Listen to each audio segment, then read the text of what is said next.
Everyone wants to be happy. It's the one desire that connects us all, no matter our age, culture, or background. But for many people, happiness feels like something mysterious, fleeting, or even out of reach. We tell ourselves we'll be happy when we land that promotion, when we finally buy that dream house, or when life finally settles down. Yet research in psychology and neuroscience tells a different story. Happiness isn't just something that happens to us, it's something we can train our brains to experience more often.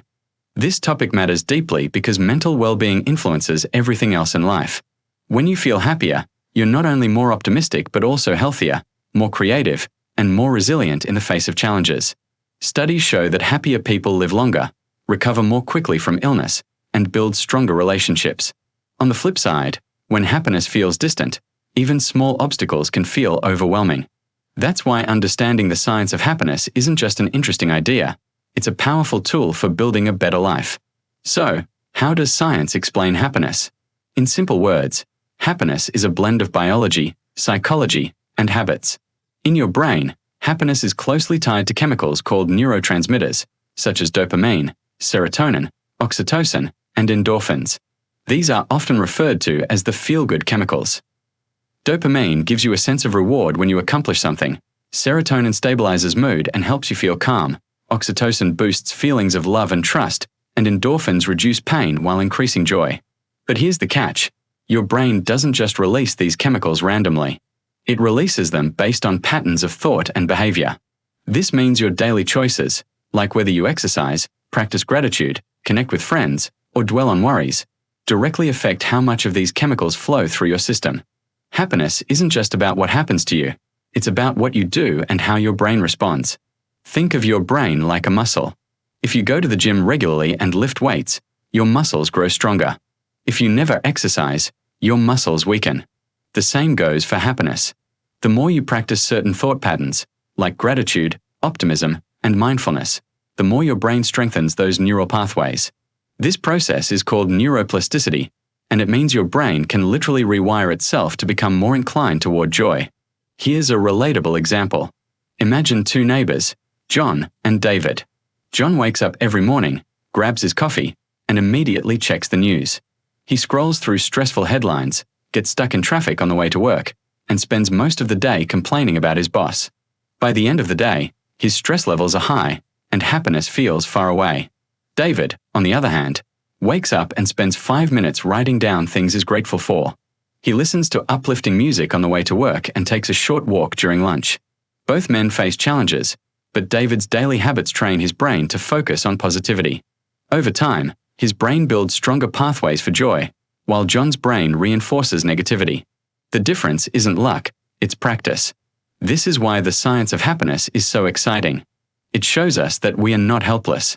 Even if you've struggled with negative thoughts or feel weighed down by stress, you can begin to rewire your brain toward greater happiness. Small, consistent practices can gradually shift your default setting from stress to calm, from negativity to optimism. And here's the hopeful part. You don't need to overhaul your entire life to start. Even simple changes, like pausing to take a deep breath, smiling at someone, or writing down one positive thing at the end of the day, can send powerful signals to your brain. Over time, these small shifts accumulate, creating lasting change. So the big myth is that happiness is something we find. The fact is that happiness is something we can train. It's not about ignoring life's problems or pretending everything is perfect. It's about strengthening the brain's ability to notice the good, recover from setbacks, and savor the moments that bring joy. The first powerful key to training your brain for happiness is gratitude. At first glance, gratitude may sound simple, just saying thank you when someone helps you out. But in the context of happiness science, gratitude is much more than manners. It's a mindset, a deliberate practice of noticing and appreciating the good things in life, both big and small. Why does this matter? Because your brain has what scientists call a negativity bias. This means that it naturally pays more attention to problems, mistakes, and dangers than to positive events. This was useful for survival thousands of years ago. Our ancestors needed to be hyper-alert to threats. But in today's world, this bias can make us focus on what's missing or wrong instead of what's already good. Gratitude flips the script. It retrains your brain to notice the positives and hold on to them long enough to create stronger, happier pathways. The science backs this up. Studies using brain imaging show that when people practice gratitude, the brain's reward and motivation centers, especially the prefrontal cortex, light up. Gratitude increases the release of dopamine and serotonin, two chemicals directly linked to feelings of joy and contentment. In other words, when you feel grateful, you're not just thinking positive thoughts, you're actually triggering chemical reactions that boost happiness. But here's the best part. Gratitude doesn't require dramatic changes. You don't have to win the lottery or travel the world to feel grateful. Everyday life is full of small, meaningful things worth noticing. The warmth of sunlight on your skin, a good cup of coffee, a kind word from a friend, or even the comfort of your own bed. These moments are easy to overlook. Gratitude is the practice of slowing down and letting them sink in. Take the example of Maria, a 62-year-old grandmother. After retiring, she found herself feeling restless and sometimes lonely. Her daughter suggested keeping a gratitude journal, where Maria wrote down 3 things she was thankful for every evening. At first, she struggled. Her mind kept focusing on what she missed about working. But after a few weeks, she noticed her perspective shifting. She began to appreciate the quiet mornings, the laughter of her grandchildren, and the chance to cook her favorite meals. Within months, Maria reported feeling lighter, more hopeful, and more content. Gratitude hadn't changed her circumstances, it had changed her brain. You don't have to keep a journal to practice gratitude, though that's a great option. Some people prefer to start their day by mentally listing 3 things they're thankful for before getting out of bed. Others end their night by reflecting on the best moment of the day. You can also express gratitude out loud by telling someone what you appreciate about them. Even a short thank you text message can boost not only your happiness but also theirs. The benefits extend beyond mood. Research shows that people who regularly practice gratitude sleep better, experience less stress, and even have stronger immune systems.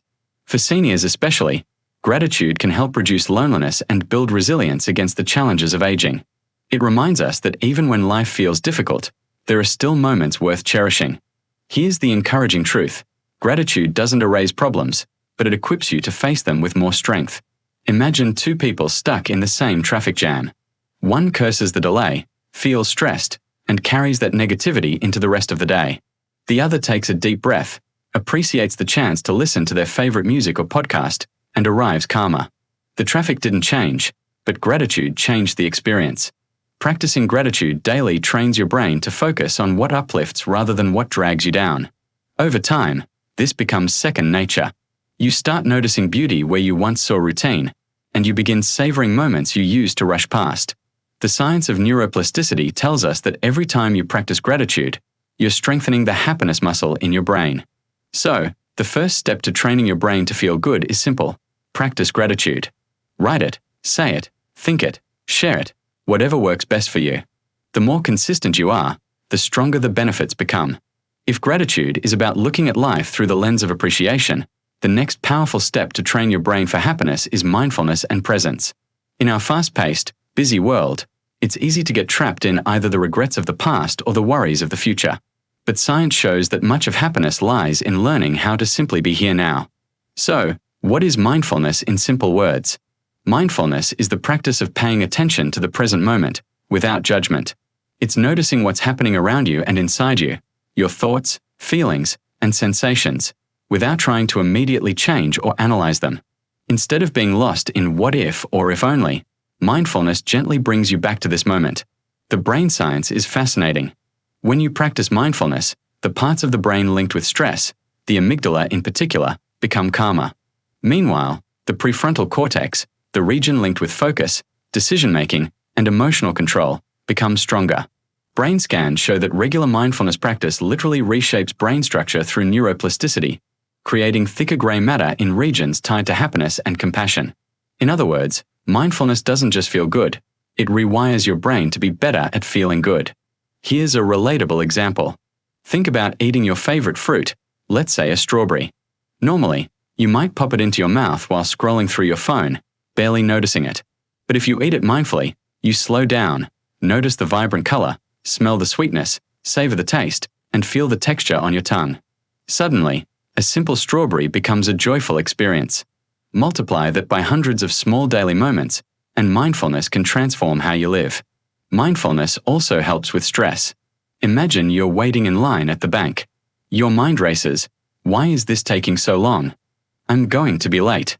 This always happens to me. Stress builds, and you arrive flustered. Now imagine the mindful version.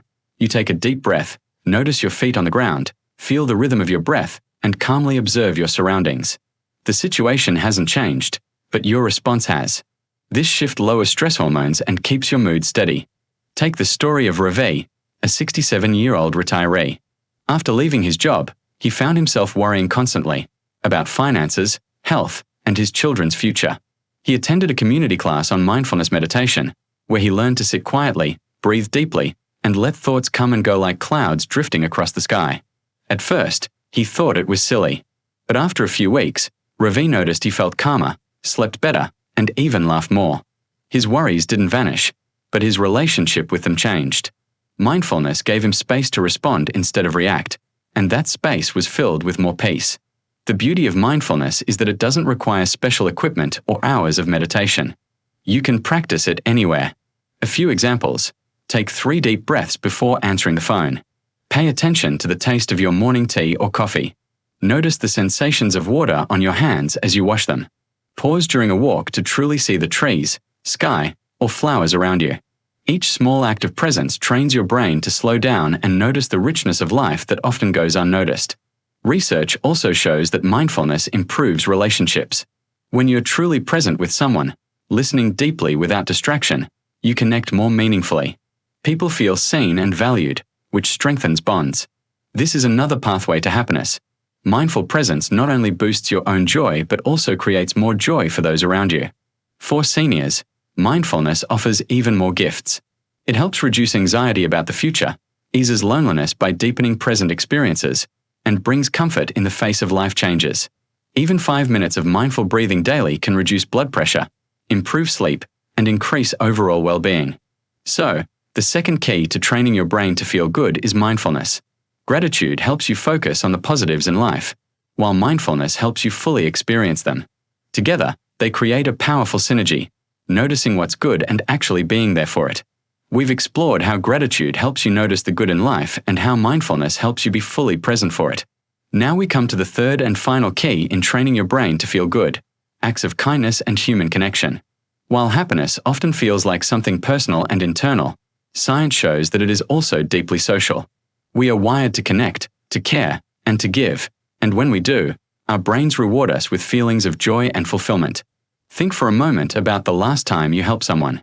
Maybe you held the door open for a stranger, comforted a friend during a difficult time, or donated to a cause you care about. Chances are, afterward you felt a warm glow, a sense that you had done something meaningful. This is not an accident. When you perform acts of kindness, your brain releases oxytocin, often called the love hormone. Oxytocin strengthens bonds, builds trust, and creates feelings of closeness. At the same time, your body produces endorphins, natural mood boosters that give you a sense of happiness, often referred to as the helper's high. What's remarkable is that kindness doesn't just make others feel good, it literally changes your own brain. Studies show that regular acts of kindness strengthen neural pathways linked with empathy, compassion, and joy. Over time, your brain becomes more tuned to positivity, making happiness more accessible in everyday life. Consider the story of Ellen, a 72-year-old widow. After losing her husband, she struggled with loneliness and grief. Her days felt heavy, and happiness seemed like a distant memory. One day, she began volunteering at a local food bank, handing out groceries to families in need. At first, she thought she was just giving her time, but soon she noticed a change within herself. The laughter of children, the gratitude of parents, and the friendship she built with other volunteers reignited her spirit. Within months, Ellen reported feeling happier, more connected, and more alive than she had in years. Her act of kindness became the very thing that healed her. Connection goes beyond formal volunteering. It can be as simple as checking in on a neighbor, calling a friend, or spending time with family. These small moments of connection act like deposits into a happiness bank, filling your emotional reserves with warmth and resilience. In fact, one of the longest-running studies on human happiness, conducted at Harvard, found that the single greatest predictor of lifelong happiness was not wealth or success, but the quality of close relationships. Good relationships protect our health, ease stress, and add meaning to our lives. For seniors, this lesson is particularly powerful. As social circles sometimes shrink with age, loneliness can creep in and take a toll on both mental and physical health. But acts of kindness and intentional connection can reverse this. Joining community groups, calling old friends, mentoring younger generations, or even smiling at strangers in the park can provide the social nutrients the brain craves. Just as your body needs food and water, your brain needs connection to thrive. Acts of kindness also remind us that happiness is not only about the self. In a world that often encourages us to chase personal goals and material achievements, kindness pulls us back to what really matters: relationships, compassion, and shared humanity. By focusing on others, we paradoxically enrich ourselves. Every kind word, every thoughtful gesture, every moment of presence plants seeds of joy that grow in both directions. So, when we combine these three keys, gratitude, mindfulness, and kindness, we begin to see the full picture of how to train the brain for happiness. Gratitude shifts our focus to what's already good. Mindfulness allows us to truly experience those good moments. And kindness extends that goodness outward, deepening connections and bringing joy full circle. Together, they create a cycle of positivity that not only feels good in the moment but also reshapes the brain for long-term well-being. Here is the inspiring conclusion. Happiness is not something you must wait for or stumble upon by chance. It is something you can cultivate, train, and strengthen, no matter your age or circumstances. Seniors especially can take heart in this truth. Even as life changes and challenges arise, the ability to practice gratitude, mindfulness, and kindness remains within reach. These practices offer not only emotional relief but also a sense of purpose, independence, and dignity. So the next time you wonder if happiness is slipping away, remember this: it is not out there waiting for the perfect moment. It is here, in the way you notice the small joys, in the way you stay present to your life, and in the way you connect with others. Your brain is capable of growing, adapting, and rewiring for joy at any age. And by choosing to practice these keys each day, you are choosing a life filled with more light, more strength, and more happiness than you might have imagined possible.